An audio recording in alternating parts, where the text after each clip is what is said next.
Hello and welcome to Prem's classes. ನಾನು ನಿಮ್ಮ Prem. Day students ಎಲ್ರಿಗೂ ಕೂಡ good afternoon.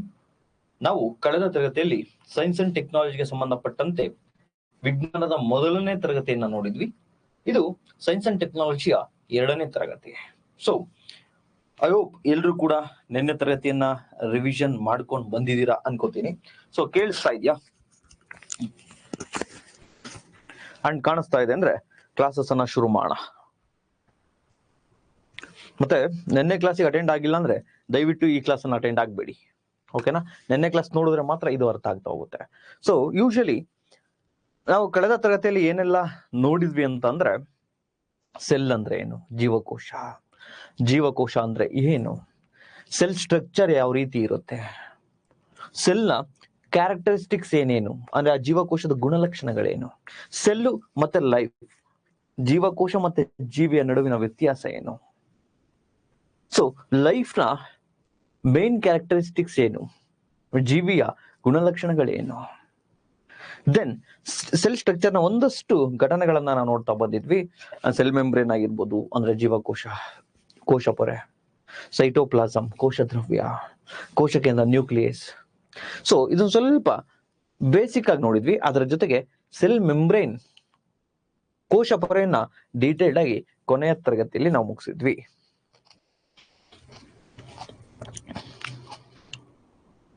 Sachin, Ankita, Shivakumar sir, Padma, Santosh sir, Asma, Bhagyashree, Devaramani, Pradeep sir, Kalyani ma'am, ಎಲ್ರೂ ಕೂಡ ನಮಸ್ಕಾರ, ಗುಡ್ ಆಫ್ಟರ್ನೂನ್. ಓಕೆ, ಇಷ್ಟು ನಾನು ಕಳೆದ ತರಗತಿಯಲ್ಲಿ ನೋಡಿದ್ವಲ್ವೇ? ಸೊ ಏನು ತೊಂದರೆ ಇಲ್ಲಲ್ವಾ? ಏನು ಎಕೋ ಏನು ಬರ್ತಾ ಇಲ್ಲಲ್ವಾ? ನೋಡಿ, ಯಾರಿಗೋ ಒಬ್ಬರಿಗೆ ಎಕೋ ಬರ್ತಾ ಇದೆಯಂತೆ ಸೌಂಡು. ಮಮತಾ ಮ್ಯಾಮ್ ನಮಸ್ತೆ. ಸೌಂಡ್ ಕ್ಲಾರಿಟಿ ಇದೆಯಾ? ಎಕೋ ಏನಾದ್ರು ಬರ್ತಾ ಇದೆಯಾ? ಕ್ಲಿಯರ್ ಇದೆ ಅಲ್ವಾ? ಸೊ ಯಾರ್ಯಾರಿಗೆ ಎಕೋ ಬರ್ತಾ ಇದೆ ದಯವಿಟ್ಟು ಒಂದ್ಸರ್ತಿ ಬ್ಯಾಕ್ ಹೋಗಿ ಬನ್ನಿ. So okay, done, no echo. ನೋಡಿ, ಇಬ್ರು ಹೇಳ್ತಿದ್ದಾರೆ ಇಬ್ರಿಗೆ ಎಕೋ ಬರ್ತಾ ಇದೆ ಅಂತ. ಇನ್ ಮಿಕ್ದವ್ರೆಲ್ಲರೂ ಕ್ಲಾರಿಟಿ ಇದೆ ಅಂತ ಹೇಳ್ತಿದ್ದಾರೆ. ಒಂದ್ಸತಿ ರಿಫ್ರೆಶ್ ಮಾಡಿ ಬನ್ನಿ.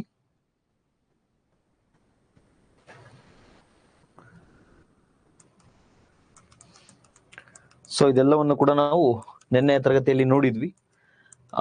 ನಿನ್ನೆ ತರಗತಿಯ ನೋಟ್ಸ್ ಅನ್ನು ಕೂಡ ನಾನು PDF ಹಾಕಿದ್ದೀನಿ. ಓಕೆ, ಇಲ್ಲಿಯವರೆಗೆ ಆಗಿತ್ತು ನಿನ್ನೆ. ಸೊ ಇವತ್ತು how does the movement of substances take places into the cell and how do the substances move out of the cell? ಅಂದ್ರೆ ಯಾವುದೇ ಒಂದು ಜೀವಕೋಶಕ್ಕೆ ವಸ್ತುಗಳು ಯಾವ ರೀತಿ ಎಂಟರ್ ಆಗ್ತವೆ, ಆ ವಸ್ತುಗಳಲ್ಲಿ ಯಾವ ರೀತಿ ಜೀವಕೋಶದಲ್ಲಿ ಕೆಲವು ವಸ್ತುಗಳ ಮೂವ್ಮೆಂಟ್ ಅಂದ್ರೆ ಚಲನೆ ಯಾವ ರೀತಿ ಆಗುತ್ತೆ ಅಂತಕ್ಕಂಥದ್ದನ್ನ ಈ ತರಗತಿಯಲ್ಲಿ ನೋಡೋಣ. ಸರ್ ಸ್ಟಿಲ್ ಏಕೋ, ದಯವಿಟ್ಟು ಒಂದ್ಸತಿ ಕನ್ಫರ್ಮ್ ಮಾಡ್ತೀರಾ? ಬೇರೆ ಸ್ಟೂಡೆಂಟ್ಸ್ ಎಕೋ ಬರ್ತಾ ಇದೆಯಂತೆ.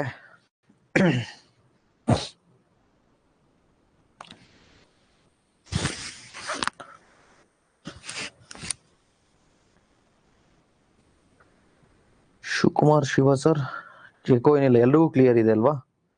It's audible clearly. Yes, very good. For me it's clear. Ma'am ಎಲ್ರಿಗೂ ಕ್ಲಿಯರ್ ಇದೆ. ನೀವು ಒಂದ್ಸತಿ ಅದನ್ನ ರಿಫ್ರೆಶ್ ಮಾಡಿ ಬನ್ನಿ.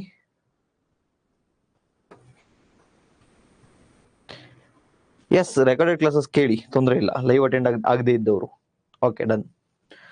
ಸೊ ಈಗ ಫಾರ್ ಎಕ್ಸಾಂಪಲ್ ನಾನು ಸೆಲ್ ಅನ್ಕೊಳ್ಳಿ, ನಾನು ಫುಲ್ ಕಂಪ್ಲೀಟ್ 1 ಸೆಲ್ ಅನ್ಕೊಳ್ಳಿ ಈಗ. ಸೊ ನನ್ನೊಳಗೆ ಯಾವ ರೀತಿ ಯಾವುದೇ ಒಂದು ವಸ್ತು ಎಂಟರ್ ಆಗತ್ತೆ ಮತ್ತೆ ನನ್ನ ಒಳಗಡೆ ಯಾವ ರೀತಿ ವಸ್ತುಗಳ ಚಲನೆ ಆಗತ್ತೆ ಅದನ್ನ ಈ ಕ್ಲಾಸಲ್ಲಿ ನೋಡೋಣ. ಸೊ ಅದನ್ನ ನಾವು ತಿಳ್ಕೊಬೇಕು ಅಂದ್ರೆ ಆಸ್ಮೋಸಿಸ್ ಮತ್ತೆ ಡಿಫ್ಯೂಷನ್ ಅಂತಕ್ಕಂತಹ 2 ಕಾನ್ಸೆಪ್ಟ್ ಅನ್ನ ತಿಳ್ಕೊಬೇಕು. ಸೊ ಅದ್ಯಾವುದು ಸರ್ ಅಂತ ಅಂದ್ರೆ, ಕನ್ನಡ ಮೀಡಿಯಂನವರು ವಿಸರಣೆ ಮತ್ತೆ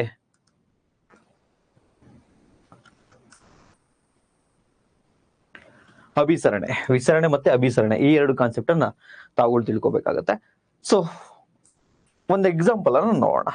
ನೋಡಿ, ಸೈನ್ಸ್ ಅಂಡ್ ಟೆಕ್ನಾಲಜಿಯಲ್ಲಿ ನಾನು ಅನೇಕ ಎಕ್ಸಾಂಪಲ್ಗಳನ್ನ ಕೊಡ್ತಾ ಹೋಗ್ತೀನಿ.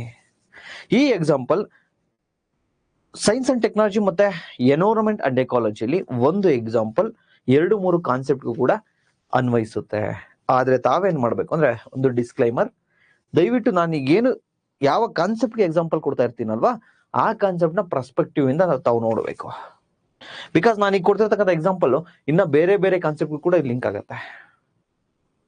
ನಾನು ಎನ್ವೈರನ್ಮೆಂಟಲ್ ಹೇಳ್ಕೊಡ್ಬೇಕಾದ್ರೂ ಕೂಡ ಅಷ್ಟೇ, ಮ್ಯೂಚುವಲಿಸಮ್ ಮತ್ತೆ ಸಿಂಬಯೋಸಿಸ್, ಸಹಜೀವನ, ಸೊ ಅದರಲ್ಲೂ ಕೂಡ ಅಷ್ಟೇ, ಎರಡಕ್ಕೂ ಸಿಮಿಲರ್ ಎಕ್ಸಾಂಪಲ್ ನಾನು ಕೊಟ್ಟಿದ್ದೀನಿ. ಸೊ ಇಲ್ಲೂ ಕೂಡ ಸೈನ್ಸ್ ಅಲ್ಲಿ ಅದೇ ರೀತಿ ಆಗುತ್ತೆ. ಬಟ್ ನಾವು ಯಾವ ವಿಷಯವನ್ನ ಈಗ ಕಲಿತಿದ್ದೀವಿ ಅದನ್ನ ಮಾತ್ರ ಯೋಚನೆ ಮಾಡಿ, ಓಕೆನಾ? ಸೊ ಫಾರ್ ಎಕ್ಸಾಂಪಲ್, ನಾನು ಪರ್ಫ್ಯೂಮ್ ಅನ್ನ ಹಾಕೋತೀನಿ. ತಾವು ಅಡ್ವರ್ಟೈಸ್ಮೆಂಟ್ ಅನ್ನ ನೋಡಿರ್ತೀರಿ. ಪರ್ಫ್ಯೂಮ್ ನಾನು ಇಲ್ಲಿ ಹಾಕೊಂಡಿರ್ತೀನಿ. ಯಾಕೆ ಹಾಕೋತೀನಿ ಅಂದ್ರೆ, ಒಬ್ಳು ನನ್ನ ಕ್ರಶ್ ಅನ್ಕೊಳ್ಳಿ, ಎಲ್ಲೋ ಒಂದು 100 ಮೀಟರ್ ದೂರದಲ್ಲಿ ನಿಂತಿದ್ದಾಳೆ, ಅಥವಾ ಒಂದು 50 ಮೀಟರ್ ದೂರದಲ್ಲಿ ನಿಂತಿದ್ದಾಳೆ. ನಾನು ಅವಳನ್ನ ಇಂಪ್ರೆಸ್ ಮಾಡಬೇಕು. ಬಿಡಿ ಸರ್, ಪರ್ಫ್ಯೂಮ್ ಹಾಕೊಂಡ್ರೆ ಇಂಪ್ರೆಸ್ ಆಗಲ್ಲ, ಅದ್ ಬೇರೆ ವಿಚಾರ. ಈಗ ಸುಮ್ನೆ ಕೇಳಿ, ನಾನೇನ್ ಹೇಳ್ತಾ ಇದ್ದೀನಿ ಅದು ಅಂದ್ಕೊಂಡ್ ಕೇಳಿ. ಸೊ ಆಕೆ ಇಂಪ್ರೆಸ್ ಮಾಡ್ಬೇಕು ನಾನು. ಸೊ ನಾನೇನ್ ಮಾಡ್ತೀನಿ, ಪರ್ಫ್ಯೂಮ್ ತೆಗೆದುಕೊತೀನಿ, ಪರ್ಫ್ಯೂಮ್ ಹಾಕೋತೀನಿ. ಯೂಶಲಿ ಪರ್ಫ್ಯೂಮ್ನ ಆ ಕಣಗಳೇನಿರ್ತವೆ, ಅಂದ್ರೆ ಆ ಸ್ಮೆಲ್ ಏನಿರುತ್ತಲ್ವಾ, ಅದು ಇಲ್ಲಿ ಐ ಕಾನ್ಸಂಟ್ರೇಷನ್, ಹೆಚ್ಚಿನ ಸಾರತೆ ಇರುತ್ತೆ. ಇಲ್ಲಿ ನಾನು ಹಾಕೊಂಡಿರ್ತೀನಿ, ಅಲ್ಲಿ ಅವಳಿರೋದು 50 ಮೀಟರ್ ಆ ಕಡೆ. ನಾನು ಹಾಕೊಂಡ ತಕ್ಷಣ ಅವಳಿಗೆ ಸ್ಮೆಲ್ ಬರಲ್ಲ, ಬಟ್ ನಾನಿಲ್ಲಿ ಹಾಕೊಂಡಿದ್ದು ಮೆಲ್ಲಗೆ ಗಾಳಿಲಿ ಮೂವ್ ಆಗ್ತಾ ಹೋಗುತ್ತೆ. ಸೊ ಇಲ್ಲಿಂದ ಆ ಸ್ಮೆಲ್ಲು ಅವಳ ಹತ್ರ ರೀಚ್ ಆಗುತ್ತೆ. ಇದನ್ನೇ ನಾವು ಡಿಫ್ಯೂಷನ್ ಅಂತೇಳಿ ಕರಿತಾ ಹೋಗ್ತೀವಿ ಸೈನ್ಸ್ ಅಲ್ಲಿ. ಓಕೆ, ಇದನ್ನ ಆ ಕಡೆ ಇಡಿ, ಸೈಡಲ್ಲಿ. ಇನ್ನೊಂದು ಎಕ್ಸಾಂಪಲ್ ಅನ್ನ ನಾನು ಹೇಳ್ತೀನಿ, ಕೇಳಿಸ್ಕೊಡಿ. ಫಾರ್ ಎಕ್ಸಾಂಪಲ್, ಎಕ್ಸಾಮ್ ಟೈಮ್, ಚೆನ್ನಾಗಿ ಓದ್ತಾ ಇದ್ದೀರಾ, ಕುತ್ಕೊಂಡು ಇಂಟ್ರೆಸ್ಟಿಂಗ್ ಆಗಿ ಓದ್ತಾ ಇದ್ದೀರಾ, ಅದರಲ್ಲೂ ಸೈನ್ಸು, ಕಾನ್ಸಂಟ್ರೇಷನ್ ಕೊಟ್ಟು ಕೇಳ್ತಾ ಇದ್ದೀರಾ. ಈ ಟೈಮಲ್ಲಿ ಸ್ಟಡಿ ರೂಮಲ್ಲಿ ಕುತ್ಕೊಂಡು ತಾವು ಓದ್ತಾ ಇರ್ತೀರಾ. ಅಮ್ಮ ಏನ್ ಮಾಡ್ತಾರೆ, ಅಡುಗೆ ರೂಮಲ್ಲಿ ನಿಮ್ಗೆ ಇಷ್ಟ ಆಗಿರ್ತಕ್ಕಂಥ ಚಿಕನ್ ಬಿರಿಯಾನಿ ರೆಡಿ ಮಾಡ್ತಾ ಇರ್ತಾರೆ. ಯಾರಾದ್ರೂ ಪ್ಯೂರ್ ವೆಜ್ ಆದ್ರೆ 1 ಮಿನಿಟ್ ಮ್ಯೂಟ್ ಮಾಡ್ಕೊಂಬಿಡಿ. ಚಿಕನ್ ಬಿರಿಯಾನಿಯನ್ನು ಅಮ್ಮ ಪ್ರಿಪೇರ್ ಮಾಡ್ತಿರ್ತಾರೆ, ನೀವು ಕುತ್ಕೊಂಡು ಓದ್ಕೋತಾ ಇರ್ತೀರಾ. ಆ ಸ್ಮೆಲ್ಲು ಸಡನ್ ಆಗಿ ಬರಲ್ಲ, ಅಡಿಗೆ ರೂಮಿಂದ ನಿಮ್ಮ ಹತ್ರ ಬರುತ್ತೆ. ಆ ಸ್ಮೆಲ್ನ ಕಾನ್ಸಂಟ್ರೇಷನ್ ಎಲ್ಲಿ ಜಾಸ್ತಿ ಇರುತ್ತೆ, ಅಡಿಗೆ ರೂಮಲ್ಲಿ. ಅಂದ್ರೆ ಅಲ್ಲಿರ್ತಕ್ಕಂಥ ಸಾರತೆ ಅಲ್ಲಿ ಜಾಸ್ತಿ ಇರುತ್ತೆ. ಅಲ್ಲಿಂದ ಎಲ್ಲಿಗೆ ಬಂತು, ನೀವೆಲ್ಲಿ ಓದ್ತಾ ಇರ್ತೀರೋ ಅಲ್ಲಿಗೆ ಬಂತು. ಇದನ್ನೇ ಡಿಫ್ಯೂಷನ್ ಅಂತ ಹೇಳ್ತಾ ಇರ್ತೀವಿ. ಫಾರ್ ಎಕ್ಸಾಂಪಲ್,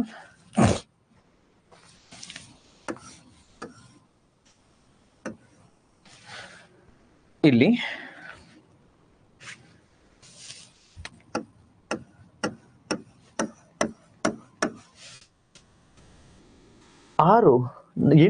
ಎಂಟು ಕಾರ್ಬನ್ ಡೈಆಕ್ಸೈಡ್ ನ ಕಾನ್ಸಂಟ್ರೇಷನ್ ಇದೆ. ಎಷ್ಟು? 8 ಇಂಗಾಲದ ಡೈಆಕ್ಸೈಡ್ ಅಥವಾ ಕಾರ್ಬನ್ ಡೈಆಕ್ಸೈಡ್ ನ ಮಾಲಿಕ್ಯೂಲ್ಸ್ ಇದಾವೆ ಅನ್ಕೊಳ್ಳಿ.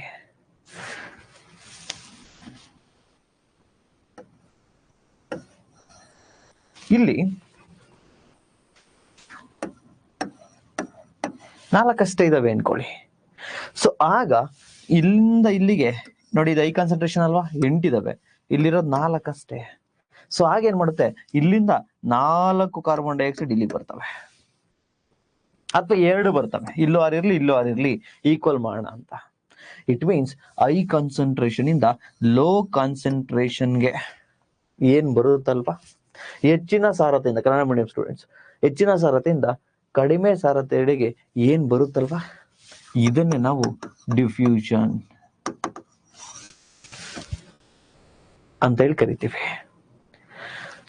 ಸರ್ ಇದು ನಮ್ಮ ಕೋಶೀಯ ಚಲನೆಯಲ್ಲಿ ಎಲ್ಲಿ ಬರುತ್ತೆ ಸರ್, ವಿಸರಣೆ ಅಂತ ಹೇಳಿ ಇದ್ರ ಹೆಸರು ಕನ್ನಡದಲ್ಲಿ. ಸರ್ ಇದು ಯಾವ ರೀತಿ ನಮ್ಮ ಜೀವಕೋಶದಲ್ಲಿ ವರ್ಗಾವಣೆ ಆಗುತ್ತೆ ಸರ್, ಅಥವಾ ಅಲ್ಗೂ ಯಾವ ರೀತಿ ಮೂವ್ಮೆಂಟ್ ಆಗುತ್ತೆ ಸರ್ ಅಂತ ನೋಡಿದ್ರೆ, ಫಾರ್ ಎಕ್ಸಾಂಪಲ್ ಈಗ ಗಮನಿಸಿ, ನಾನು ಒಂದು ಜೀವಕೋಶ ಅನ್ಕೊಳ್ಳಿ. ಈಗ ಒಂದೇ ಒಂದು ಸೆಲ್ ನಾನು ಫುಲ್ ಕಂಪ್ಲೀಟ್. ಸೊ ಆರಾಮಾಗಿ ನಿಂತ್ಕೊಂಡಿದ್ದೀನಿ. ನನ್ನಲ್ಲಿ ಅನೇಕ ಕ್ರಿಯೆಗಳು ನಡೀತಾ ಇದೆ ಒಳಗಡೆ. ನನಗೆ ಎನರ್ಜಿ ಬೇಕು ಅಂದ್ರೆ ಎನರ್ಜಿ ಪ್ರೊಡ್ಯೂಸ್ ಆಗ್ತಾ ಇರುತ್ತೆ. ನಾನು ಊಟ ಮಾಡಿರ್ತೀನಿ, ಅದಕ್ಕೆ ಆಕ್ಸಿಜನ್ ಸೇರ್ಕೊಂಡು ಅಲ್ಲೊಂದು ಕೆಮಿಕಲ್ ರಿಯಾಕ್ಷನ್ ಆಗ್ತಾ ಇರುತ್ತೆ. ನನ್ನ ಸೆಲ್ಲು ಮಲ್ಟಿಪ್ಲೈ ಆಗಿ ಗ್ರೋತ್ ಆಗ್ತಾ ಇರುತ್ತೆ, ಆ ಸೆಲ್ ರೀಪ್ರೊಡಕ್ಷನ್ ಆಗ್ತಾ ಇರುತ್ತೆ, 1 2 ಆಗ್ತಾ ಇರುತ್ತೆ, 2 3 ಆಗ್ತಾ ಇರುತ್ತೆ. ಸೊ ಅನೇಕ ಕಾರ್ಯಗಳು ನಮ್ಮ ಬಾಡಿಯಲ್ಲಿ ನಡೀತಾ ಇರುತ್ತೆ. ಸೊ ನಾನೀಗ ಒಂದು ಸೆಲ್ ಅಂದ್ರೆ ಇಷ್ಟೆಲ್ಲ ಕೆಮಿಕಲ್ ರಿಯಾಕ್ಷನ್ಗೆ ಕಾರಣ ಆಗಿರ್ತಕ್ಕಂಥದ್ದು ಯಾವುದು ಅಂತೇಳಿ ನೆನ್ನೆ ಕ್ಲಾಸ್ ಅಲ್ಲಿ ನಾನು ಹೇಳಿದ್ದೀನಿ. ಸೈಟೋಪ್ಲಾಸಮ್, ಕೋಶ ದ್ರವ್ಯ. ಸೈಟೋ ಮೀನ್ಸ್ ಜೀವಕೋಶ, ಪ್ಲಾಸಮ್ ಮೀನ್ಸ್ ಫ್ಲೂಯಿಡ್ ದ್ರವ. ಸೊ ಜೀವಕೋಶ ದ್ರವ, ನಥಿಂಗ್ ಬಟ್ ಕೋಶ ದ್ರವ್ಯ. ಸೊ ಅದರಿಂದ ಕೆಮಿಕಲ್ ರಿಯಾಕ್ಷನ್ ಆಗ್ತಾ ಇದೆ. ಸೊ ಇಷ್ಟೆಲ್ಲ ಕೆಮಿಕಲ್ ರಿಯಾಕ್ಷನ್ ಆಗ್ಬೇಕಾದ್ರೆ ನಮಗೆ ಗೊತ್ತಿದೆ, ಗ್ಲೂಕೋಸು ಆಕ್ಸಿಜನ್ ಜೊತೆ ಸೇರ್ಕೊಂಡು ನಮ್ಗೆ ಎನರ್ಜಿ ರಿಲೀಸ್ ಮಾಡುತ್ತೆ. ಎನರ್ಜಿ ರಿಲೀಸ್ ಮಾಡುವುದರ ಜೊತೆಗೆ ಇಷ್ಟೆಲ್ಲ ಕ್ರಿಯೆ ಆಗ್ತಿದೆಯಲ್ವಾ, ಕಾರ್ಬನ್ ಡೈಆಕ್ಸೈಡ್ ರಿಲೀಸ್ ಆಗುತ್ತಲ್ವಾ. ಸೊ ಅಷ್ಟೊಂದು ಕಾರ್ಬನ್ ಡೈಆಕ್ಸೈಡ್ ಈಗ ನನ್ನ ದೇಹದಲ್ಲಿ ಇದೆ, ರಿಲೀಸ್ ಆಗಿದೆ. ಸೊ ಅದರ ಕಾನ್ಸಂಟ್ರೇಷನ್ ಈಗ ನನ್ನ ದೇಹದಲ್ಲಿ ಎಷ್ಟಿದೆ, ಜಾಸ್ತಿ ಇದೆ ಕಂಪೇರ್ ಟು ನನ್ನ ಅಕ್ಕಪಕ್ಕ ಇರ್ತಕ್ಕಂಥ ಎನ್ವೈರನ್ಮೆಂಟ್ಗೆ ಕಂಪೇರ್ ಮಾಡಿದ್ರೆ. ಸೊ ಸಿಂಪಲ್ ರೀ, ಕಾರ್ಬನ್ ಡೈಆಕ್ಸೈಡ್ ಈಗ ನನ್ನ ಬಾಡಿಲಿ ಜಾಸ್ತಿ ಇದೆ ಅಲ್ವೇನ್ರಿ. ಅಣುಗಳು ಕಾರ್ಬನ್ ಡೈಆಕ್ಸೈಡ್ ನನ್ನ ಬಾಡಿಲಿ ಏನಿದಾವೆ, ಈಗ ಜಾಸ್ತಿ ಆಗಿದಾವೆ. ಅಕ್ಕಪಕ್ಕ ಇರ್ತಕ್ಕಂಥ ವೆದರ್, ಎನ್ವೈರನ್ಮೆಂಟ್, ಹುಡುಗಿರಲ್ಲ ಅಕ್ಕಪಕ್ಕ ಇರೋ ಹುಡುಗಿರಲ್ಲ, ಎನ್ವೈರನ್ಮೆಂಟ್ ಇಲ್ಲಿ ಕಾರ್ಬನ್ ಡೈಆಕ್ಸೈಡ್ ಇದೆ, ಆದ್ರೆ ಅದರ ಕಾನ್ಸಂಟ್ರೇಷನ್ ಅಂದ್ರೆ ಸಾರತೆ ಏನಾಗಿರುತ್ತೆ, ಅವುಗಳ ಸಂಖ್ಯೆ ಏನಾಗಿರುತ್ತೆ, ಕಡಿಮೆ ಇರುತ್ತೆ. ಸೊ ಈಗ ಡಿಫ್ಯೂಷನ್ ಆಗ್ಬೇಕು ಅಂದ್ರೆ ಏನಾಗ್ಬೇಕು, ಎಲ್ಲಿ ಜಾಸ್ತಿ ಇದೆಯೋ ಅಧಿಕ ಸಾರತೆಯಿಂದ ಕಡಿಮೆ ಸಾರತೆಡೆಗೆ ಬರ್ಬೇಕಲ್ವಾ, ಹೈ ಕಾನ್ಸಂಟ್ರೇಷನ್ ಇಂದ ಲೋ ಕಾನ್ಸಂಟ್ರೇಷನ್ಗೆ ಹೋಗ್ಬೇಕಲ್ವಾ. ಸೊ ಅದಕ್ಕೆ ನಾನೇನ್ ಮಾಡ್ತೀನಿ ಅಂದ್ರೆ ಕಾರ್ಬನ್ ಡೈಆಕ್ಸೈಡ್ ನನ್ನ ಬಾಡಿಲಿ ಜಾಸ್ತಿ ಇದೆಯಲ್ವಾ, ಸೊ ಹೈ ಕಾನ್ಸಂಟ್ರೇಷನ್ ಇದೆ, ಹೊರಗಡೆ ಬಿಡ್ತೀನಿ. ಸೊ ಈಗ ತಮಗೆ ಗೊತ್ತಾಗಿದೆ, ಜೀವಕೋಶದವು ತನ್ನ ಒಳಗಡೆ ಇರ್ತಕ್ಕಂಥ ಕಾರ್ಬನ್ ಡೈಆಕ್ಸೈಡ್ ಅನ್ನ ಹೊರಗಡೆ ಹಾಕುತ್ತೆ. ಯಾಕೆ ಅಂದ್ರೆ ಒಳಗಡೆ ಹೈ ಕಾನ್ಸಂಟ್ರೇಷನ್ ಇರುತ್ತೆ, ಈ ಒಂದು ಎನ್ವೈರನ್ಮೆಂಟ್ ಅಲ್ಲಿ ಲೋ ಕಾನ್ಸಂಟ್ರೇಷನ್, ಕಡಿಮೆ ಸಾರತೆ ಇರುತ್ತೆ. ಹೆಚ್ಚಿನ ಸಾಂದ್ರತೆಯಿಂದ ಕಡಿಮೆ ಸಾರತೆಡೆಗೆ ಬರುತ್ತೆ. Number 1 clear. ನಂಬರ್ 2, ಈಗ ಹೊರಗಡೆ ಎಷ್ಟೊಂದೆಲ್ಲ ಕೆಮಿಕಲ್ ರಿಯಾಕ್ಷನ್ ಆಗ್ತಾ ಇದೆ ನನ್ನ ಬಾಡಿಲಿ.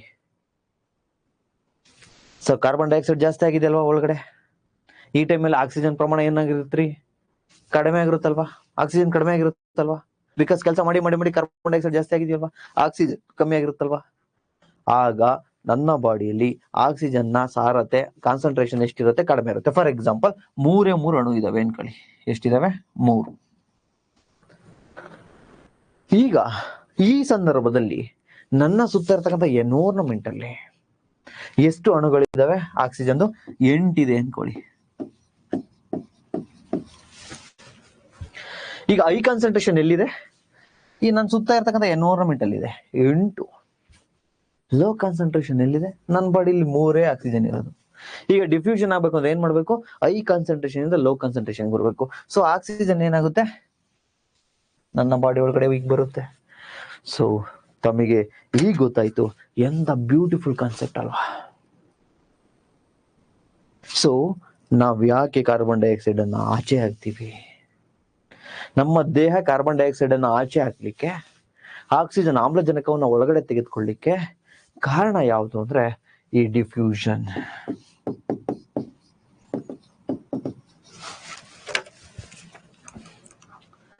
ವಿಸರಣೆ ಅಂತ ಹೇಳಿ ಕರಿತಾ ಹೋಗ್ತೀವಿ. ಸೊ ಈಗ ಒಂದು ಬಾರಿ ಏನ್ ಡೆಫಿನೇಷನ್ ಇದೆ ಅದನ್ನ ನೋಡ್ಕೊಂಡು ಬರೋಣ. ಸೊ ನೋಡಿ, some substances like carbon dioxide, ಕೆಲವು ವಸ್ತುಗಳು, ಕೆಲವು ಅನಿಲಗಳು, carbon dioxide and oxygen can move across the cell membrane by a process called diffusion. ಅಂದ್ರೆ ಕಾರ್ಬನ್ ಡೈಆಕ್ಸೈಡ್ ಮತ್ತು ಆಕ್ಸಿಜನ್ ಅಂತವು ಕೋಶ ಪೊರೆಯ ಮೂಲಕ, ಯಾವುದು, ಸೆಲ್ ಮೆಂಬ್ರೈನ್, ಪ್ಲಾಸ್ಮಾ ಮೆಂಬ್ರೈನ್, ನೆನ್ನೆ ಕ್ಲಾಸ್ ಅಲ್ಲಿ ಹೇಳ್ಕೊಟ್ಟಿದ್ನಲ್ವಾ. ಸೊ ಏನು ಈ ಜೀವಕೋಶದ ಈ ಔಟರ್ ಬೌಂಡ್ರಿ ಏನಿದೆಯಲ್ವಾ, ಇದೇ ಕೋಶ ಪೊರೆ ಅಥವಾ ಸೆಲ್ ಮೆಂಬ್ರೈನ್ ಅಥವಾ ಪ್ಲಾಸ್ಮಾ ಮೆಂಬ್ರೈನ್ ಅಂತಾನು ಕೂಡ ಕರಿತೀವಿ. ಸೊ ಇದ್ರ ಮೂಲಕ ಆಕ್ಸಿಜನ್ ಒಳಗಡೆ ಹೋಗ್ಲಿಕ್ಕೆ, ಕಾರ್ಬನ್ ಡೈಆಕ್ಸೈಡ್ ಒಳಗಡೆ ಬರ್ಲಿಕ್ಕೆ ಆ ಪ್ರೋಸೆಸ್ ಏನಿದೆಯಲ್ಲ ಅದನ್ನೇ ನಾವು ಡಿಫ್ಯೂಷನ್ ಅಂತ ಹೇಳಿ ಕರಿತೀವಿ. ಕನ್ನಡದಲ್ಲಿ ಕಾರ್ಬನ್ ಡೈಆಕ್ಸೈಡ್ ಮತ್ತು ಆಕ್ಸಿಜನ್ ಅಂತಹ ಕೆಲವು ವಸ್ತುಗಳು ಕೋಶಪ್ರಿಯ ಮೂಲಕ ಚಲಿಸುತ್ತವೆ. ಈ ಪ್ರಕ್ರಿಯೆಯನ್ನ ವಿಸರಣೆ ಎಂದು ಕರೆಯುತ್ತೇವೆ. ನೆಕ್ಸ್ಟ್, ಇದು ಈ ಮೀನಿಂಗ್ ಏನಿದೆಯಲ್ವಾ, ನಾನು ಈಗ ತೆಗೆದುಕೊಂಡಿರ್ತಕ್ಕಂಥದ್ದು NCERT ಇಂದ. ಸೊ ನೆಕ್ಸ್ಟ್,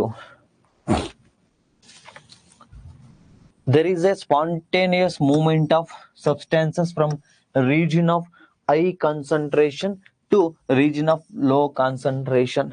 ಹೈ ಕಾನ್ಸಂಟ್ರೇಷನ್ ಇಂದ ಅಂದ್ರೆ ಅಧಿಕ ಸಾರತೆಯಿಂದ ಕಡಿಮೆ ಸಾರತೆಯವರೆಗೆ, ಸಾಂದ್ರತೆ ಅಲ್ಲ ಸಾರತೆ, ಬಿಕಾಸ್ ಸಾರತೆ ಅಂತ ಹೇಳಿ ಅಫಿಷಿಯಲ್ ಗೌರ್ಮೆಂಟ್ NCERT ಬುಕ್ ಅಲ್ಲೇ ಕೊಟ್ಟಿರ್ತಕ್ಕಂಥದ್ದು. ಸೊ ಹೈ ಕಾನ್ಸಂಟ್ರೇಷನ್ ಅಧಿಕ ಸಾರತೆಯಿಂದ ಕಡಿಮೆ ಸಾರತೆ ಲೋ ಕಾನ್ಸಂಟ್ರೇಷನ್ಗೆ ಮೂವ್ಮೆಂಟ್ ಆಗುತ್ತಲ್ವಾ, ಇದನ್ನೇ ಡಿಫ್ಯೂಷನ್ ಅಂತ ಹೇಳಿ ಕರಿತಾ ಹೋಗ್ತೀವಿ. Sometime similar happens in the cells. For example, carbon dioxide ನೋಡಿ, ನೋಟ್ಸ್ ಅಲ್ಲಿ CO ಅಂತ ಇದೆ, ಕಾರ್ಬನ್ ಮಾನಾಕ್ಸೈಡ್ ಇದೆ, ಡೈಆಕ್ಸೈಡ್ ಮಾಡ್ಕೊಳ್ಳಿ, CO2 ಅಂತ ಮಾಡ್ಕೊಳ್ಳಿ. ನೋಟ್ಸ್ ಅಲ್ಲಿ ಇದೊಂದು ಕರೆಕ್ಷನ್ ಮಾಡ್ಕೊಳ್ಳಿ. So some substances like carbon dioxide, which is cellular waste requires to the exerted by the cell, accumulate in the high concentration inside the cell. ಕೆಲವು ಬಾರಿ carbon dioxide ಅಲ್ಲಿ ನಡೀತಾ ಇರ್ತಕ್ಕಂಥ ದೇಹದಲ್ಲಿ, ಈ ಜೀವಕೋಶದಲ್ಲಿ ನಡೀತಾ ಇರ್ತಕ್ಕಂಥ ಕೆಲಸಗಳಿಂದ ಹೈ ಕಾನ್ಸಂಟ್ರೇಷನ್ ಆಗಿರುತ್ತೆ ಬಾಡಿ ಒಳಗಡೆ. So in the cell external environment the concentration of carbon dioxide is low. ಇಂಗಾಲದ ಡೈಆಕ್ಸೈಡ್ ನಮ್ಮ ಬಾಡಿಯ ಜೀವಕೋಶದಲ್ಲಿ ಇರತಕ್ಕಂಥ ಕಾರ್ಬನ್ ಡೈಆಕ್ಸೈಡ್ ಹೋಲಿಸಿದ್ರೆ ಅಲ್ಲಿ ಲೋ ಇರುತ್ತೆ. ಎಲ್ಲಿ? ನಮ್ಮ ಇದರಲ್ಲಿ ಎನ್ವೈರನ್ಮೆಂಟ್ ಅಲ್ಲಿ, ನಮ್ಮ ಅಕ್ಕಪಕ್ಕ ಇರ್ತಕ್ಕಂಥದ್ರಲ್ಲಿ. ಈಗ ನನ್ನಲ್ಲಿ ಜಾಸ್ತಿ ಇದೆ, ಸೊ ಜಾಸ್ತಿಯಿಂದ ಕಡಿಮೆ ಕಡೆ ಹೋಗ್ತಕ್ಕಂಥದ್ದು. ಸೊ ಇದನ್ನೇ ನಾವೇನಂತ ಹೇಳಿ ಕರಿತೀವಿ ಅಂತಂದ್ರೆ ಇದೇ ರೀತಿ. ನೆಕ್ಸ್ಟ್, ಕನ್ನಡದಲ್ಲಿ ಕೂಡ ಅದೇ ಒಂದು ಎಕ್ಸ್ಪ್ಲನೇಷನ್ ಅನ್ನ ಕೊಟ್ಟಿದ್ದೀನಿ ನೋಡಿ. ಇಲ್ಲಿ ಸಾಂದ್ರತೆ ಅಂತ ಇದೆ, ಸಾಂದ್ರತೆ ಅಲ್ಲ ಇದು ಸಾರತೆ ಅಂತ ಮಾಡ್ಕೊಳ್ಳಿ.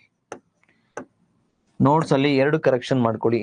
ಒಂದು, ಕಾರ್ಬನ್ ಮಾನಾಕ್ಸೈಡ್ CO ಅಂತ ಇದೆ, ಅದನ್ನ ಕಾರ್ಬನ್ ಡೈಆಕ್ಸೈಡ್ ಮಾಡ್ಕೊಳ್ಳಿ CO2 ಅಂತೇಳಿ. ಇನ್ನ ಒಂದು ಸಾಂದ್ರತೆ ಅಂತ ಇದೆ, ಅದನ್ನ ಸಾರತೆ ಅಂತೇಳಿ ಮಾಡ್ಕೊಳ್ಳಿ, ಸಾರತೆ. ಲಾಂಗ್ ಸ್ಟೋರಿ ಶಾರ್ಟ್, ಯಾರಾದ್ರೂ ನಿದ್ದೆ ಮಾಡ್ತಿದ್ರೆ ಒಂದ್ಸತಿ ಗಮನಿಸಿ. ನಾನು ಈಗ ಒಂದು ಜೀವಕೋಶ. ನಾವೀಗ ಏನ್ ಮಾತಾಡ್ತಾ ಇದ್ದೀವಿ ಅಂದ್ರೆ, ಜೀವಕೋಶದ ಒಳಗಡೆ ಯಾವ ರೀತಿ ಯಾವುದೇ ವಸ್ತು ಎಂಟರ್ ಆಗುತ್ತೆ ಮತ್ತೆ ಯಾವ ರೀತಿ ಒಂದು ವಸ್ತು ಜೀವಕೋಶದಿಂದ ಹೊರಗಡೆ ಬರುತ್ತೆ ಅಂತಕ್ಕಂಥದ್ದನ್ನ ಮಾಡ್ತಾ ಇರ್ತೀವಿ. ಸೊ ಈಗ ನಾನು ಒಂದೇ ಒಂದು ಜೀವಕೋಶ, ನನ್ನ ಜೀವಕೋಶದ ಒಳಗಡೆ ಕಾರ್ಬನ್ ಡೈಆಕ್ಸೈಡ್ ಜಾಸ್ತಿ ಆಗಿದೆ because of some chemical reaction, ರಾಸಾಯನಿಕ ಪ್ರಕ್ರಿಯೆ.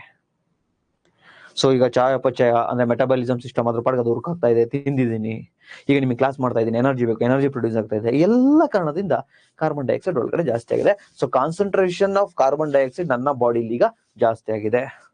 ಇಂಗಾಲದ ಡೈಆಕ್ಸೈಡ್ ನ ಸಾರತೆ ಜಾಸ್ತಿ ಆಗಿದೆ. ನನ್ನ ಅಕ್ಕಪಕ್ಕ ಇರ್ತಕ್ಕಂಥ ವಾತಾವರಣಕ್ಕೆ ಕಂಪೇರ್ ಮಾಡೋಣ, ಅಲ್ಲಿ low concentration of carbon dioxide, ಕಡಿಮೆ ಸಾರತೆಯ ಇಂಗಾಲದ ಡೈಆಕ್ಸೈಡ್ ಇದೆ. ಸೊ ಈಗ ಹೈ ಕಾನ್ಸಂಟ್ರೇಷನ್ ಇಂದ ಈ ವಾತಾವರಣದಲ್ಲಿ ಲೋ ಕಾನ್ಸಂಟ್ರೇಷನ್ ಏನಿದೆ, ಅಧಿಕ ಸಾರತೆಯಿಂದ ಕಡಿಮೆ ಸಾರತೆಯೆಡೆಗೆ ನಾನು ಕಾರ್ಬನ್ ಡೈಆಕ್ಸೈಡ್ ಅನ್ನ ರಿಲೀಸ್ ಮಾಡ್ತಾ ಇದ್ದೀನಿ. ಸೊ ಹೈ ಕಾನ್ಸಂಟ್ರೇಷನ್ ಇಂದ ಲೋ ಕಾನ್ಸಂಟ್ರೇಷನ್ ಏನ್ ಈ ರೀತಿ ಚಲನೆ ಆಗ್ತಿದೆಯಲ್ವಾ, ಇದನ್ನೇ ಡಿಫ್ಯೂಷನ್ ಅಂತ ಹೇಳಿ ಕರಿತೀವಿ. ನೆಕ್ಸ್ಟ್, ನನ್ನಲ್ಲಿ ಇದೆಲ್ಲ ಕೆಲಸ ನಡೆದು ಕಾರ್ಬನ್ ಡೈಆಕ್ಸೈಡ್ ಪ್ರಮಾಣ ಜಾಸ್ತಿ ಆಗಿದೆ. ಈಗ ಆಕ್ಸಿಜನ್ ಲೆವೆಲ್ ಏನಾಗಿದೆ, ಕಮ್ಮಿ ಆಗಿದೆ, ಆಮ್ಲಜನಕ ಕಮ್ಮಿ ಆಗಿದೆ. ಸೊ ನನ್ನ ಬಾಡಿ ಒಳಗಡೆ ಈಗ ಆಮ್ಲಜನಕ ಕಮ್ಮಿ ಆಗಿದೆ. ನನ್ನ ಅಕ್ಕಪಕ್ಕ ಇರತಕ್ಕಂತಹ ವಾತಾವರಣವನ್ನ ಗಮನಿಸಿದ್ರೆ ಆಕ್ಸಿಜನ್ ಲೆವೆಲ್ ಜಾಸ್ತಿ ಇದೆ. ಸೊ ಅಲ್ಲಿ ಹೈ ಕಾನ್ಸಂಟ್ರೇಷನ್ ಇದೆ. ಈಗ ನನ್ನ ಬಾಡಿಯಲ್ಲಿ ಲೋ ಕಾನ್ಸಂಟ್ರೇಷನ್ ಇದೆ. ಅಧಿಕ ಸಾರತೆಯಿಂದ ಕಡಿಮೆ ಸಾರತೆಯೆಡೆಗೆ ಆಕ್ಸಿಜನ್ ಅನ್ನು ನಾನು ಒಳಗಡೆ ತೆಗೆದುಕೊಳ್ತೀನಿ.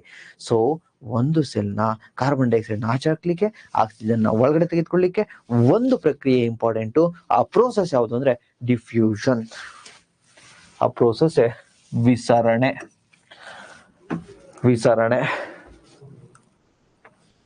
ಏನಾದ್ರೂ ಡೌಟ್ ಇದ್ರೆ ಈ ಕಾನ್ಸೆಪ್ಟ್ ಅಲ್ಲಿ ದಯವಿಟ್ಟು ಕೇಳಿ.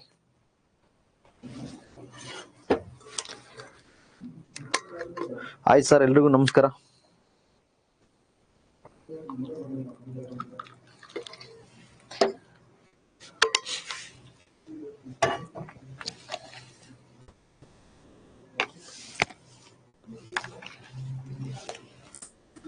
ಏನೋ ಡೌಟ್ ಇದ್ರೆ ಕೇಳಿ.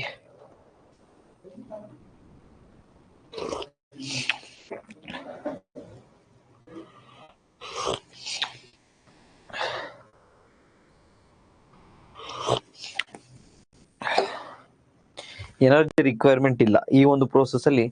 ಶಕ್ತಿಯನ್ನ ಬಳಸ್ಕೊಳ್ತಕ್ಕಂಥ ಅಗತ್ಯ ಇರಲ್ಲ. ಅದ್ರ ಪಾಡ್ಗದು ಅಧಿಕ ಸಾರ್ಯತೆಯಿಂದ ಕಡಿಮೆಗೆ, ಕಡಿಮೆಯಿಂದ ಅಧಿಕಕ್ಕೆ ಹೋಗ್ತಾ ಇರುತ್ತೆ. ಐ ಇಂದ ಲೋ ಕಾನ್ಸಂಟ್ರೇಷನ್ ಹೋಗ್ತಾ ಇರುತ್ತೆ. No doubts, clear?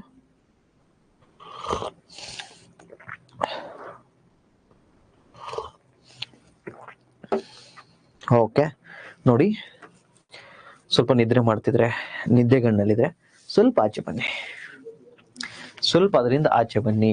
ಬಿಕಾಸ್ ಇವತ್ತಿನ ತರಗತಿ ಏನಿದೆ ಸ್ವಲ್ಪ ಕಾನ್ಸೆಪ್ಚುವಲ್, ಮತ್ತೆ ಇದರಲ್ಲಿ ಬೇಜಾನ್ ಹೇಳ್ಕೊಡ್ಬೋದು ಡಿಫ್ಯೂಷನ್ ಅಲ್ಲಿ. ಸೊ ಇದಕ್ಕೆ ಎನರ್ಜಿ ರಿಕ್ವೈರ್ಮೆಂಟ್ ಇದೆಯಾ ಅಥವಾ ಎನರ್ಜಿ ರಿಕ್ವೈರ್ಮೆಂಟ್ ಇಲ್ವಾ, ಅದು ಬೇಡ. ಸದ್ಯಕ್ಕೆ ಎನರ್ಜಿ ರಿಕ್ವೈರ್ಮೆಂಟ್ ಇಲ್ಲ, ಅಷ್ಟು ಮಾತ್ರ ತಿಳ್ಕೊಳ್ಳಿ. ಡೀಪ್ ಆಗಿ ನಾವು ಬಯಾಲಜಿ ಒಳಗಡೆ ಹೋಗೋದು ಬೇಡ. ಇನ್ನ ಡೀಪರ್ ನೀವು MBBS ಸ್ಟೂಡೆಂಟ್ ಆಗಿಬಿಡ್ತೀರಾ, ಬೇಡ. ಓಕೆನಾ, ಕ್ಲಿಯರ್? ಡಿಫ್ಯೂಷನ್ ಅರ್ಥ ಆಯ್ತಲ್ವಾ? ವಿಸರಣೆ ಅಂತ ಹೇಳಿ. ಸೊ ಈಗ ಇನ್ನೊಂದು ಕಾನ್ಸೆಪ್ಟ್ ಇದೆ. Water is also ಒಬೇ the law of diffusion. The movement of water molecules through such selectively permeable membrane is called osmosis. ಈಗ ಇನ್ನೊಂದು ಕಾನ್ಸೆಪ್ಟ್ ನೋಡ್ಬೇಕು, ಆಸ್ಮೋಸಿಸ್ ಅಂತ ಹೇಳಿ. ನೋಡಿ, ಈ ಆಸ್ಮೋಸಿಸ್ ಏನಿದೆ ಇದು ಕೂಡ ಸಿಮಿಲರ್ ಆಗೇ ಇರುತ್ತೆ ಯಾವುದಕ್ಕೆ, ಡಿಫ್ಯೂಷನ್ಗೆ. ಸೊ ಈ ಆಸ್ಮೋಸಿಸ್ ಅನ್ನ ಇಂಗ್ಲಿಷ್ ಅಲ್ಲಿ ಅಭಿಸರಣೆ ಅಂತೇಳಿ ಕರಿತೀವಿ. ಆದ್ರೆ ಒಂದಷ್ಟು ಡಿಫ್ರೆನ್ಸ್ ಇದೆ.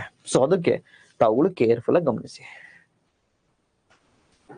ನೋಡಿ, ಯೂಶಲಿ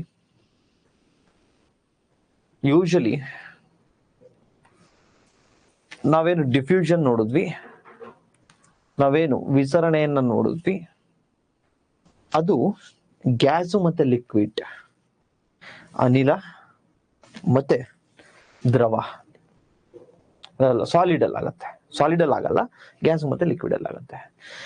ಬಟ್ ಮ್ಯಾಕ್ಸಿಮಮ್ ಗ್ಯಾಸ್ ಅನಿಲದಲ್ಲಿ ಆಗುತ್ತೆ. ಆ ಡೀಪಾಗಿ ನಾವು ಹೋಗೋದು ಬೇಡ.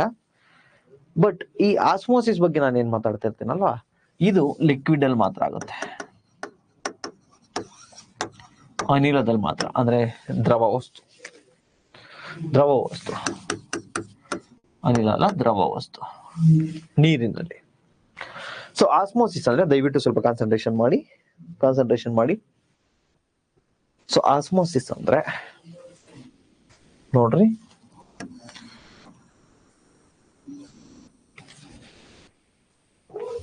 ಇಲ್ಲಿ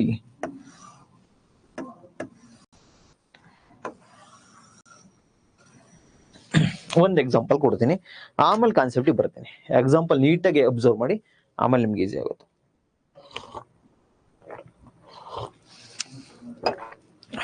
ನೋಡಿ,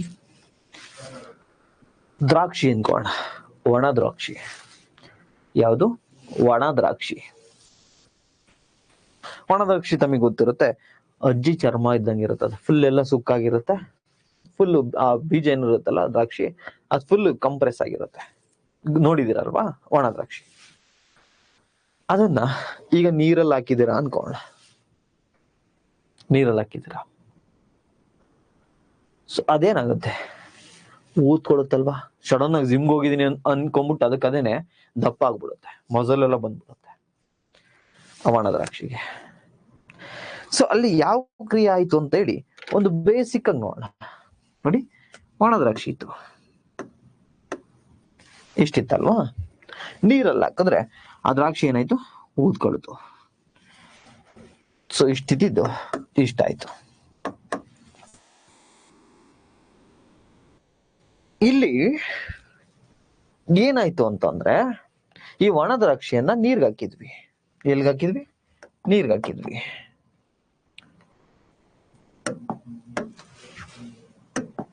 ಒಣ ದ್ರಾಕ್ಷಿಯನ್ನ ನೀರ್ಗೆ ಹಾಕಿದ್ವಿ. ಒಣ ದ್ರಾಕ್ಷಿ ಒಳಗಡೆ ಆ ನೀರಿನ ಮಾಲಿಕ್ಯೂಲ್ಸ್ ಏನಿರುತ್ತಲ್ವಾ, ನೀರಿನ ಮಾಲಿಕ್ಯೂಲ್ಸ್, ವಾಟರ್ ಮಾಲಿಕ್ಯೂಲ್ಸ್, ಅದೇನಾಗಿತ್ತು, ಒಣ ದ್ರಾಕ್ಷಿ ಒಳಗಡೆ ಕಡಿಮೆ ಇತ್ತಲ್ವಾ, ನೀರನ್ನು ಇದು ಕಡಿಮೆ ಇದೆ. ಫಾರ್ ಎಕ್ಸಾಂಪಲ್ 3 ಇತ್ತು ಅನ್ಕೊಳ್ಳಿ, ದ್ರಾಕ್ಷಿ ಒಳಗಡೆ ಒಂದು 3 ಹನಿ ನೀರಿತ್ತು ಅಥವಾ 3 ಅಣು ನೀರಿತ್ತು ಒಣ ದ್ರಾಕ್ಷಿಲಿ. ಬಟ್ ಅದು ಸುತ್ತ ಇದೆಯಲ್ಲ, ಅದ್ರ ಸುತ್ತ ನಾವು ನೀರ್ ಹಾಕಿದ್ವಲ್ವೇನ್ರಿ, ಅದ್ರ ಸುತ್ತ ನಾವು ನೀರ್ ಹಾಕಿದ್ವಲ್ವಾ. ಸೊ ಅಲ್ಲಿ ಅದ್ರ ಸುತ್ತ ಇರ್ತಕ್ಕಂಥ ನೀರಿನಲ್ಲಿ ಏನಾಗಿತ್ತು, 1 2 3 4 5 6 ಅಣುಗಳಷ್ಟು ವಾಟರ್ ಕಾನ್ಸಂಟ್ರೇಷನ್ ಆಗಿತ್ತು. 6 ವಾಟರ್ ಕಾನ್ಸಂಟ್ರೇಷನ್ ಆಯಿತು. ಈಗ ಅದೇನಾಯ್ತು ಅಂದ್ರೆ ಕೇವಲ ಒಣ ದ್ರಾಕ್ಷಿಲಿ 3 ಇತ್ತಲ್ವಾ, ಸೊ ಇಲ್ಲ ಅದಿದೆ, ಸೊ ಐ ಕಾನ್ಸಂಟ್ರೇಷನ್ ಇದೆ ಇಲ್ಲಿ. ಸೊ ಈಗ ಈ ಐ ಕಾನ್ಸಂಟ್ರೇಷನ್ ಇಂದ ಲೋ ಕಾನ್ಸಂಟ್ರೇಷನ್ ಅಂದ್ರೆ ಆ ಒಣ ದ್ರಾಕ್ಷಿ ಒಳಗಡೆ ನೀರು ಹೋಗ್ತವೆ. ಆಗ ಒಣ ದ್ರಾಕ್ಷಿ ನೀರನ್ನ ಹಿಡಿದಿಟ್ಕೊಳ್ಳುತ್ತೆ, ಅದು ದಪ್ಪ ಕಾಣಿಸುತ್ತೆ. ಇದನ್ನೇ ನಾವು ಆಸ್ಮೋಸಿಸ್ ಅಂತ ಹೇಳಿ ಕರಿತೀವಿ. Sir osmosis okay sir, but diffusion ಇದೆ ಅಲ್ವಾ ಸರ್, ಅಲ್ಲೂ ಕೂಡ ಹೈ ಕಾನ್ಸಂಟ್ರೇಷನ್ ಇಂದ ಲೋ ಕಾನ್ಸಂಟ್ರೇಷನ್ಗೆ ಹೋಗುತ್ತಲ್ವಾ ಸರ್. ಬಟ್ ಅಲ್ಲಿಗೂ ಇಲ್ಲಿಗೂ ಏನ್ ಡಿಫ್ರೆನ್ಸ್ ಅಂದ್ರೆ, ಒಂದು ಸೆಲೆಕ್ಟಿವ್ಲಿ ಪರ್ಮಿಯಬಲ್ ಮೆಂಬ್ರೇನ್, ಒಂದು ಅರೆಪಾರಕ ವಸ್ತು ಇರುತ್ತಿಲ್ಲಿ.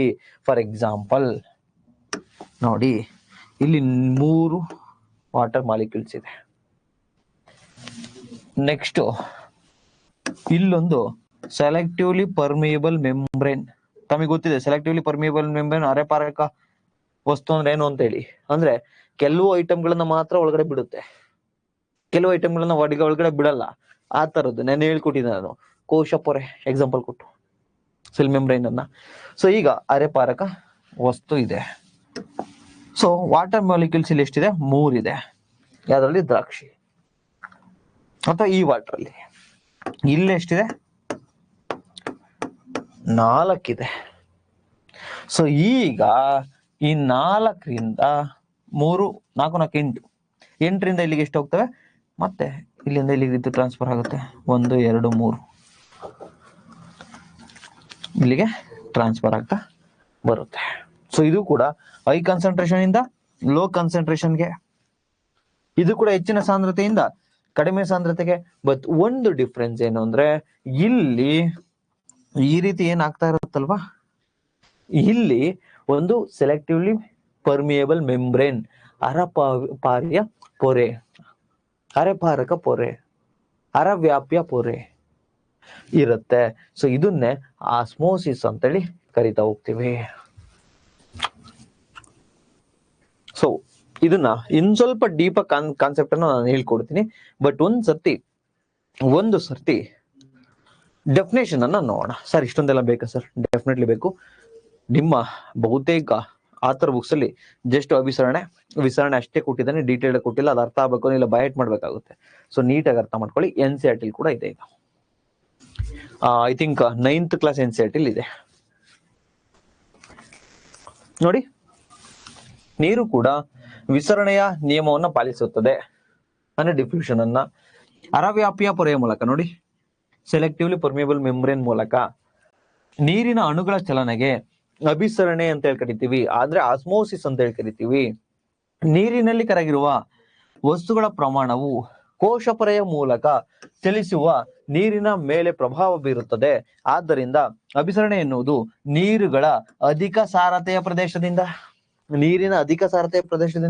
ಅಂದ್ರೆ ಹೈ ಕಾನ್ಸಂಟ್ರೇಷನ್ ಇಂದ ಕಡಿಮೆ ಸಾರತೆಯ ಪ್ರದೇಶಕ್ಕೆ ಅಂದ್ರೆ ಲೋ ಕಾನ್ಸಂಟ್ರೇಷನ್ಗೆ ಅರೆವ್ಯಾಪ್ಯ ಪೊರೆಯ ಮೂಲಕ ಸೆಲೆಕ್ಟಿವ್ಲಿ ಪರ್ಮಿಯಬಲ್ ಮೆಂಬ್ರೇನ್ ಮೂಲಕ ಹಾದು ಹೋಗುವ ಕ್ರಿಯೆಯನ್ನ ನಾವು ಆಸ್ಮೋಸಿಸ್ ಅಂತ ಹೇಳಿ ಕರಿತೀವಿ.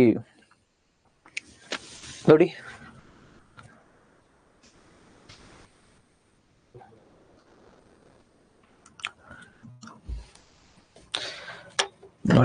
ಲಾಂಗ್ ಸ್ಟೋರಿ ಶಾರ್ಟ್, ಒಂದ್ಸತಿ ನೀಟಾಗಿ ಕೇಳಿಸ್ಕೊಂಡ್ಬಿಡಿ. ಡಿಫ್ಯೂಷನ್ ಮತ್ತೆ ಆಸ್ಮೋಸಿಸ್ ಅನ್ನ ನಾನು ನಿಮ್ಗೇನು ಕಾರ್ಬನ್ ಡೈಆಕ್ಸೈಡ್ ಮತ್ತೆ ಆಕ್ಸಿಜನ್ ಉದಾಹರಣೆಯನ್ನ ಕೊಟ್ಟನಲ್ವಾ. ಹೈ ಕಾನ್ಸಂಟ್ರೇಷನ್ ಇಂದ ಲೋ ಕಾನ್ಸಂಟ್ರೇಷನ್ಗೆ ಕಾರ್ಬನ್ ಡೈಆಕ್ಸೈಡ್ ಹೋಗುತ್ತೆ, ಅಧಿಕ ಸಾರತೆಯಿಂದ ಕಡಿಮೆ ಸಾರತೆಗೆ, ಅದು ಡಿಫ್ಯೂಷನ್, ವಿಸರಣೆ ಕನ್ನಡದಲ್ಲಿ. ಅದೇ ರೀತಿ ಇಲ್ಲಿ ಲಿಕ್ವಿಡ್ ಅಂದ್ರೆ ದ್ರವ ಅಂದ್ರೆ ನೀರು, ಇದು ಕೂಡ ಹೈ ಕಾನ್ಸಂಟ್ರೇಷನ್ ಇಂದ ಲೋ ಕಾನ್ಸಂಟ್ರೇಷನ್ಗೆ ಬರುತ್ತೆ. ಸೊ ಇಲ್ಲಿ ಕೂಡ ಹೆಚ್ಚಿನ ಸಾರತೆಯಿಂದ ಕಡಿಮೆ ಸಾರತೆಗೆ ಬರುತ್ತೆ. ಆದರೆ ಇಲ್ಲಿ ಸೆಲೆಕ್ಟಿವ್ಲಿ ಪರ್ಮಿಯಬಲ್ ಮೆಂಬ್ರೇನ್ ಇರುತ್ತೆ. ಮಧ್ಯದಲ್ಲೊಂದು ಅರೆವ್ಯಾಪಿಯ ವಸ್ತು ಇರುತ್ತೆ. ಸೊ ಅದನ್ನೇ ನಾವು ಅರೆವ್ಯಾಪಿಯ ಪೊರೆಯ ಮೂಲಕ ಆದೋಗುತ್ತೆ. ಇದನ್ನೇ ನಾವು ಆಸ್ಮೋಸಿಸ್ ಅಥವಾ ಅಭಿಸರಣೆ ಅಂತ ಹೇಳಿ ಕರಿತೀವಿ. ಇನ್ನ ಸ್ವಲ್ಪ ಟೆಕ್ನಿಕಲ್ ಆಗಿ ಇನ್ನ ಸ್ವಲ್ಪ ಹೇಳ್ಕೊಡ್ಬೇಕು ಅಂದ್ರೆ ನೋಡಿ, ಆಕ್ಚುಲಿ ಗಮನಿಸ್ತಾ ಬನ್ನಿ.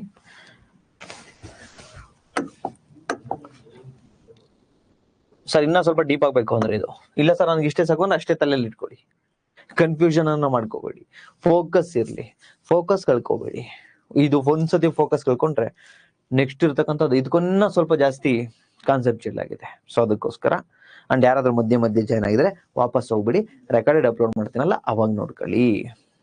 ಇಲ್ಲ ನೆನ್ನೆದ್ ಕೇಳಿಲ್ಲ ಅಂದ್ರೆ ಇವತ್ತಿಂದ ಅರ್ಥ ಆಗಲ್ಲ. ಸೊ ನಾನು ಅದಕ್ಕೆ ಯೂಶಲಿ ನನ್ನ ಸೈನ್ಸ್ ಕ್ಲಾಸ್ ಅಲ್ಲಿ ತಮ್ಗೆ ಏನ್ ಹೇಳ್ತೀನಿ ಅಂದ್ರೆ, ನೆನ್ನೆ ಕ್ಲಾಸ್ ಅನ್ನು ನೆನ್ನೆ ಒಂದ್ಸತಿ ರಿವಿಷನ್ ಮಾಡ್ಕೊಂಡು ಇವತ್ತಿನ ಕ್ಲಾಸ್ ನೋಡಿ. ಸೊ ಇವತ್ತಿನ ಕ್ಲಾಸ್ ಇವತ್ತು ರಿವಿಷನ್ ಮಾಡಿ. ಸೊ ಯೂಶಲಿ ಸೋಮವಾರದಿಂದ ಶುಕ್ರವಾರದವರೆಗೆ, ಮಂಡೇ ಟು ಫ್ರೈಡೆವರೆಗೂ ಕ್ಲಾಸ್ ಇರುತ್ತೆ, ವೀಕೆಂಡ್ ಅಲ್ಲಿ ಕ್ಲಾಸ್ ಇರಲ್ಲ. ಸೊ ನೀವೇನ್ ಮಾಡ್ಬೇಕು, ಸಾಟರ್ಡೆ ಸಂಡೇ 1 ವೀಕ್ ಅಲ್ಲಿ ಏನ್ ಕೊಟ್ಟಿರ್ತೀನಲ್ವಾ ಅದನ್ನು ಓದ್ಕೊಂಡು ಬರ್ಬೇಕು. ಇಲ್ಲ ಅಂದ್ರೆ ಸೈನ್ಸ್ ಕಷ್ಟ ಸಾರ್ ಅಂತೀರಾ. ಓಕೆನಾ? ಓಕೆ ನೋಡಿ, ಫಾರ್ ಎಕ್ಸಾಂಪಲ್ 1 2 3 4 5 6 ವಾಟರ್ ಮಾಲಿಕ್ಯೂಲ್ಸ್ ಇದೆ ಅನ್ಕೊಳ್ಳಿ. ಶುಗರ್ ಬೇರೆ ಹಾಕ್ಬಿಟ್ಟಿದೀವಿ ಇಲ್ಲಿ. 1 2 3 4 5 6 7 8 9. ಇದನ್ನು ಮತ್ತೆ ಸಾಲ್ಯುಬಲ್, ಮೋರ್ ಸಾಲ್ಯುಬಲ್ ವಾಟರ್ ಅಂತ ಹೇಳಿ ಕರಿತೀವಿ. ಅದೆಲ್ಲ ಬೇಡ, ನಿಮಗೆ ಟೆಕ್ನಿಕಲ್ ವರ್ಡ್ ಬೇಡ, ಸಿಂಪಲ್ ಶುಗರ್ ಹಾಕಿದೀವಿ. ನಿಮ್ಮ ಕಾಂಪಿಟೇಟಿವ್ ಎಕ್ಸಾಮ್ಗೆ ಎಷ್ಟು ಬೇಕೋ ಅಷ್ಟನ್ನು ಹೇಳ್ಕೊಡ್ತೀನಿ. ಸೊ ಎಷ್ಟಿದಾವೆ ಶುಗರು? 3 3 6 9. ಬಟ್ ವಾಟರ್ ಮಾಲಿಕ್ಯೂಲ್ಸ್ ಎಷ್ಟಿದಾವೆ? 1 2 3 4 5 6. ಆಕ್ಚುಲಿ ನೆಕ್ಸ್ಟ್ ಇಲ್ಲಿ 1 2 3 4 5 6 7 8 9 10 ವಾಟರ್ ಮಾಲಿಕ್ಯೂಲ್ಸ್ ಇದಾವೆ ಇಲ್ಲಿ. ಸೊ ಆಕ್ಚುಲ್ ಆಗಿ ನೋಡಿದ್ರೆ ಇದು ಐ ಸಾಲ್ಯುಬಲ್ ವಾಟರ್ ಅಂದ್ರೆ ಜಾಸ್ತಿ ನೋಡಿ, ಶುಗರ್ ಎಲ್ಲ ಕರಗಿದೆ. 3 3 6 9 ಐ ಸಾಲ್ಯುಬಲ್ ವಾಟರ್. ಇಲ್ಲಿ ಅಷ್ಟೊಂದು ಶುಗರ್ ಇಲ್ಲ, ಅದೇನು ಇಲ್ಲ. ಆದ್ರೆ ಕಾನ್ಸಂಟ್ರೇಷನ್ ನೋಡಿ, 1 2 3 4 5 6 7 8 9 10 10 ವಾಟರ್ ಮಾಲಿಕ್ಯೂಲ್ಸ್ ಇದೆ. ಇಟ್ ಮೀನ್ಸ್ ವಾಟರ್ ಕಾನ್ಸಂಟ್ರೇಷನ್ ಎಲ್ಲಿ ಜಾಸ್ತಿ ಇದೆ? ಇಲ್ಲಿದೆ, 10 ಇದೆ ಅಲ್ವಾ. ಸೊ ಇದು ಐ ಕಾನ್ಸಂಟ್ರೇಷನ್. ಇದು ಐ ಸಾಲ್ಯುಬಲ್ ಅಂತಾನು ಕೂಡ ಕರಿತೀವಿ, ಐ ಸಾಲ್ಯೂಟ್ ವಾಟರ್ ಅಂತಾನು ಕೂಡ ಕರಿತೀವಿ. ಯಾಕೆ ಅಂದ್ರೆ ಇಲ್ಲಿ ಸಕ್ಕರೆ ಜಾಸ್ತಿ ಕರಗಿದೆ, ಬಟ್ ಐ ಕಾನ್ಸಂಟ್ರೇಷನ್ ಅಲ್ಲ. ಯಾಕೆ ಹೇಳಿ? ವಾಟರ್ ಇರೋದು ನೋಡಿ, 1 2 3 4 5 6 6 ಅಷ್ಟೇ ವಾಟರ್ ಇದೆ. ಐ ಸಲ್ಯೂಟೇ ಇದು, ಬಿಕಾಸ್ ಸಕ್ಕರೆ ಜಾಸ್ತಿ ಕರಗಿದೆ ಅಥವಾ ಉಪ್ಪು ಕರಗಿದೆ. ಬಟ್ ಇಲ್ಲಿ ಐ ಸಲ್ಯೂಟ್ ಅಲ್ಲ ಇದು ವಾಟರ್. ಯಾಕೆ? ನಾನು ಸಕ್ಕರೆ ಏನು ಕರಗಿಲ್ಲ, ಬಟ್ ಐ ಕಾನ್ಸಂಟ್ರೇಷನ್. ಯಾಕೆ ಐ ಕಾನ್ಸಂಟ್ರೇಷನ್? 10 ಮಾಲಿಕ್ಯೂಲ್ಸ್ ಇದಾವೆ, ಯಾವುದು? ವಾಟರ್ದು. ಸೊ ಇದು ಐ ಕಾನ್ಸಂಟ್ರೇಷನ್. ಐ ಕಾನ್ಸಂಟ್ರೇಷನ್ ಅಥವಾ ಕನ್ನಡದಲ್ಲಿ ಅಧಿಕ ಸಾರತೆ. ಈಗ ಅಧಿಕ ಸಾರತೆಯಿಂದ ಕಡಿಮೆ ಸಾರತೆಯರಿಗೆ ಏನ್ ಬರುತ್ತಲ್ವ ಈ ರೀತಿ, ಈ ಸೆಲೆಕ್ಟಿವ್ಲಿ ಪರ್ಮಿಯಬಲ್ ಮೆಂಬ್ರೇನ್ ನ ಮೂಲಕ, ಅರೆವ್ಯಾಪ್ಯ ಪೊರೆಯ ಮೂಲಕ ಏನ್ ಬರುತ್ತಲ್ವ ಈ ಕಡೆಯಿಂದ ಈ ಕಡೆ, ಇದನ್ನೇ ಆಸ್ಮೋಸಿಸ್. ಇದಕ್ಕಿಂತ ಟೆಕ್ನಿಕಲ್ ಹೋಗೋದು ಬೇಡ, ಇಷ್ಟು ಸಾಕು. ಸೊ ಯಾರಿಗಾದ್ರೂ ಅರ್ಥ ಆಗಿಲ್ಲ ಅಂದ್ರೆ ದಯವಿಟ್ಟು ಕೇಳಿ.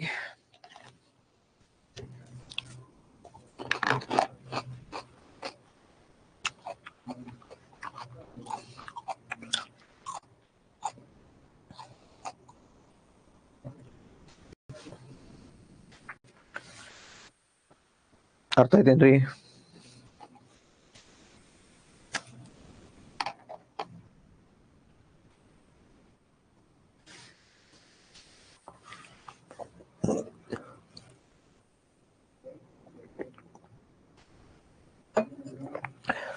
ಕ್ಲಿಯರ್?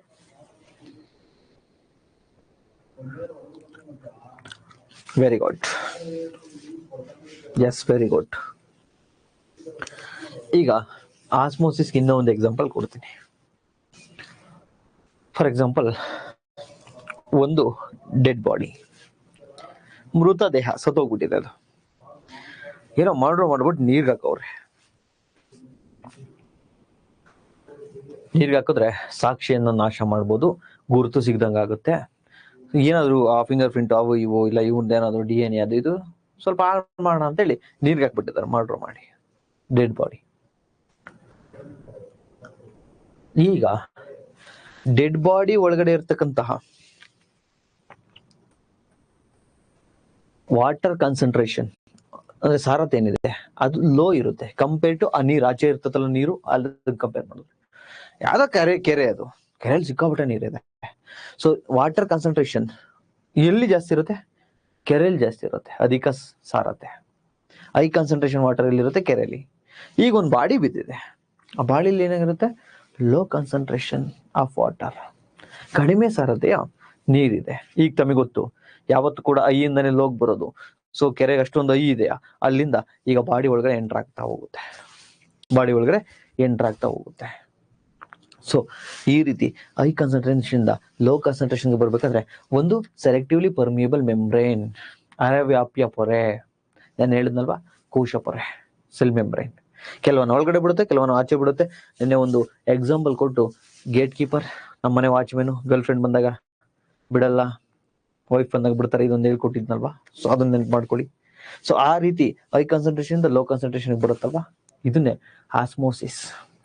ಸರ್ ಡಿಫ್ಯೂಷನ್ ಏನ್ ಸರ್? ಡಿಫ್ಯೂಷನ್ ಅಲ್ಲಿ ನೀರು ಬರಲ್ಲ, ಗ್ಯಾಸ್, ಅನಿಲ, ಕಾರ್ಬನ್ ಡೈಆಕ್ಸೈಡ್ ಒಳಗಡೆ ಜಾಸ್ತಿ ಇತ್ತು, ಹೊರಗಡೆ ಕಮ್ಮಿ ಇದೆ, ಬಿಡ್ತೀವಿ.